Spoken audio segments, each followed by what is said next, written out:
आजकल मेरे पास पेशेंट बाद में आके बैठता है, पहले कहता है जी डॉक्टर साहब मुझे पेट में गैस रहती है, मुझे खट्टे डकार आते हैं, मुझे कॉन्स्टिपेशन रहती है या मुझे लूज मोशन बहुत ज़्यादा होते हैं। ये सिम्टम आजकल बहुत ज़्यादा कॉमन हो चुके हैं और इसकी रीज़न क्या है? अस्सलाम वालेकुम, मैं हूं आपका माहिर ग़िज़ाई डॉक्टर ज़ुबैर और आप इस वक्त देख रहे हैं चैनल डॉक्टर ज़ैक डाइट। इससे पहले कि वीडियो स्टार्ट करूं, फट से मेरा channel doctor Zack diet like share subscribe कर लें और मेरी वीडियोस अपने लव वन के साथ लाजमी शेयर कीजिएगा। जी व्यूअर्स, आज का हमारा टॉपिक बेसिकली है गट हेल्थ। आपने बहुत सुना होगा यूट्यूब, इंस्टाग्राम, टिकटॉक, हर जगह के ऊपर गट डाइटिशियन, गट स्पेशलिस्ट, फलां फलां फलां। लेकिन आपने कभी ये नहीं सोचा कि गट होती क्या है? इससे पहले हमें थोड़ा सा पहले गट को समझ लेना चाहिए कि गट क्या होती है। हर जगह पे गट गट लफ्ज यूज हो रहा होता है जी, गट के लिए ये खा लें, गट के लिए वो खा लें, गट गट है तो सब कुछ है। सबसे पहले गट समझ लेते हैं। फॉर एग्जाम्पल, आपने ये खाना खाया, ये आपका मुंह है, ये माउथ है, ठीक है। उसके बाद आती है आपकी बेसिकली फूड, खाने की नाली, जिसे हम फूड कैनाल भी कह सकते हैं, ठीक है। उसके बाद आता है आपका स्टमक, स्टमक के बाद आती है आपकी स्मॉल इंटेस्टाइन, फिर आती है लार्ज इंटेस्टाइन। उसके बाद यहाँ से आपका खाना स्ट्रीट आउट हो जाता है, ठीक है। आपकी डाइजेशन जो मुंह से स्टार्ट होती है फीकल एक्सक्रीशन तक थ्रू एनल, इसको हम गट कहते हैं, या जिसे हम बेसिकली अपना डाइजेस्टिव सिस्टम भी कहते हैं, और गट इसका एक पार्ट है, ठीक है। अब गट बेसिकली जो मेन गट है वो आपकी स्मॉल और लार्ज इंटेस्टाइन है, लेकिन आपकी जो डाइजेशन है वो मुंह से स्टार्ट हो जाती है, तो इसलिए ये प्रॉपर पूरा सिस्टम जो है ये गट के अंदर आता है। अब हम गट को सेकंड ब्रेन क्यों कहते हैं? बेसिकली आपकी जो गट है, जो स्मॉल और लार्ज इंटेस्टाइन में पाई जाती है, ये आपके ब्रेन के साथ कनेक्टेड होती है एक नर्व के जरिए, जिसे हम वेगस नर्व कहते हैं। इसलिए आपका पहला ब्रेन ये सेंट्रल नर्वस सिस्टम और सेकंड ब्रेन आपका मैदा है, यानी आपकी गट है। इसलिए अगर आपको गंदा खाना खा रहे हैं, फॉर एग्जांपल आपने गोलगप्पे खाए हैं, गोलगप्पे कंटामिनेटेड थे, वो गंद से भरे हुए थे, आपने फिर भी खा लिए, क्योंकि मशहूर मिसाल है जितना गलीज उतना लजीज। तो हमारा जितना गंदा ढाबा होता है उतने वहाँ पे रश ज़्यादा होता है। आपने खाए, खाने के फ़ौरन बाद ही आपको 2 से 1.5 घंटे के बाद लूज मोशन लग गए या वॉमिट आना शुरू होगी, तो वो क्यों होती है? आपकी गट आपके ब्रेन को मैसेज देती है कि इसने कुछ गंद खा लिया, तो इसलिए इसको बॉडी से निकाल दो, इस वजह से देती है, ठीक है। यहाँ तक तो आपको समझ आ गया होगा कि गट क्या होती है। अब बात करते हैं कि गट किस चीज़ से बनी हुई है। गट बेसिकली बनी हुई है ट्रिलियन ऑफ माइक्रोबायोटा से। अब उसमें क्या है, उसमें गुड बैक्टीरिया हैं और बैड बैक्टीरिया हैं। अब आप परेशान हो गए होंगे कि बैक्टीरिया क्या होते हैं। बेसिकली बैक्टीरिया आपके जिस्म पे हर जगह पे प्रेजेंट है, आपके हाथों पे, आपके मुंह पे, आपकी आंखों में, कानों में, हर जगह पे प्रेजेंट है। लेकिन अब इसकी भी एक रेशो होती है, गुड बैक्टीरिया की और बैड बैक्टीरिया की। अब इससे बैक्टीरिया से बचाने के लिए भी आपकी बॉडी ने कुछ बैरियर्स बनाए हुए हैं। लाइक आपकी जो स्किन है, ये प्रोटेक्टिव बैरियर है, इसलिए वो आपकी स्किन के अंदर नहीं जा सकते।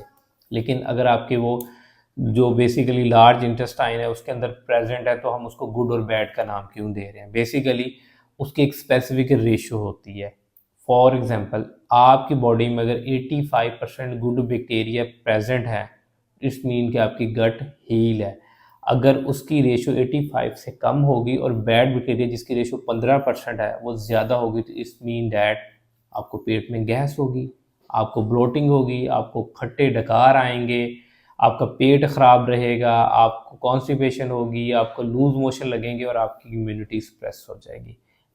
अब आपको यहाँ तक क्लियर हो गया होगा कि आपकी गट जो है वो गुड और बैड बैक्टीरिया का मस्कन है। अब ये गुड और बैड बैक्टीरिया का मस्कन क्यों है? ये गुड और बैड बैक्टीरिया हम बेसिकली कैरी करके आते हैं जब हम पैदा होते हैं, ठीक है। हम पैदा होने के साथ ही ये सारा फ्लोरा कैरी कर लेते हैं। कैसे? अगर तो बच्चा पैदा हो रहा है नॉर्मल डिलीवरी से, तो जो वजाइनल कैनाल होती है वहाँ से अपनी मदद से माइक्रोबायोटा का या बैक्टीरियाज का एक पूरा फ्लोरा कैरी करके आता है। अगर बच्चा पैदा हो रहा है किसी हॉस्पिटल के अंदर, तो जो इर्द गिर्द डॉक्टर हैं या नर्सें हैं, तो उनके जो बैक्टीरियाज का फ्लोरा होता है वो कैरी करके आता है, ठीक है। तो हम बाय बर्थ ये फ्लोरा कैरी कर लेते हैं।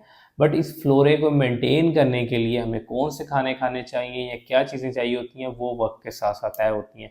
जब बच्चा पैदा होता है तो अपनी मदर फीड के ज़रिए जो है वो जो ले रहा होता है उसको फीड दे रहा होता है, लेकिन जैसे जैसे बड़े होते जाते हैं इन्वायरमेंट से हम गुड और बैड बैक्टीरिया का फ्लोरा जो है वो कैरी ऑन करते रहते हैं। फॉर एग्जाम्पल, बच्चे मिट्टी में खेल रहे हैं तो वो वहाँ से कोई नया फ्लोरा कैरी कर लेंगे। इसी तरह जैसे जैसे आप बड़े होते जाते हैं उसी फीड चेंज होती रहती हैं।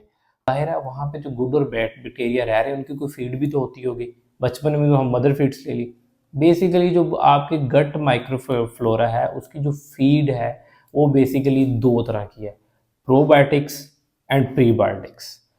प्रोबायोटिक्स लिविंग ऑर्गेनिज्म जो हमें बेसिकली फर्मेंटेशन के जरिए मिल रहे थे ही कि आपने एक प्लेट खा ली सुबह निहार में, आपने अपनी बॉडी को अराउंड अबाउट 2 बिलियन प्रोबायोटिक्स दे दिए।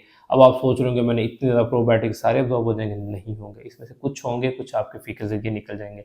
सेकंड आप क्या दे सकते हैं, होल ग्रेन्स। अब होल ग्रेन से क्या मिलेगा उसको, प्रीबायोटिक।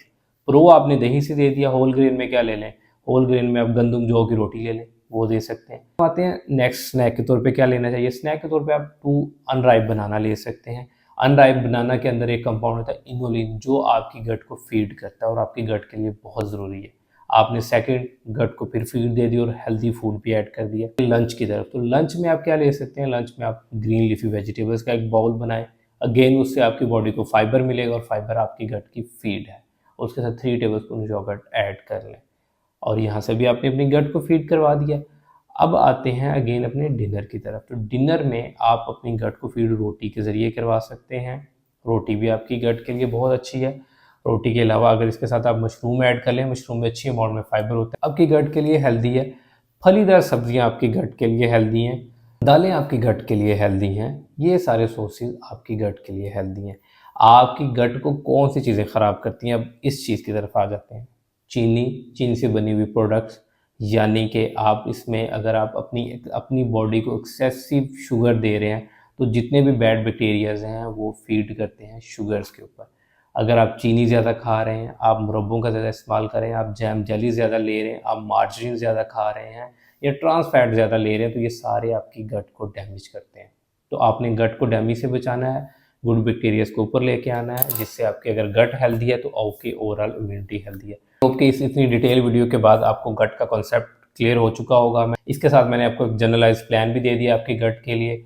आई होप कि इसके बाद आप अपनी गट को हेल्दी करने के लिए या गट को हील करने के लिए लाजमी फोकस करेंगे। और इस वीडियो से आई थिंक सो अगर आपका कोई क्वेश्चन रह गया हो तो आप मुझे कमेंट सेक्शन में पूछ सकते हैं।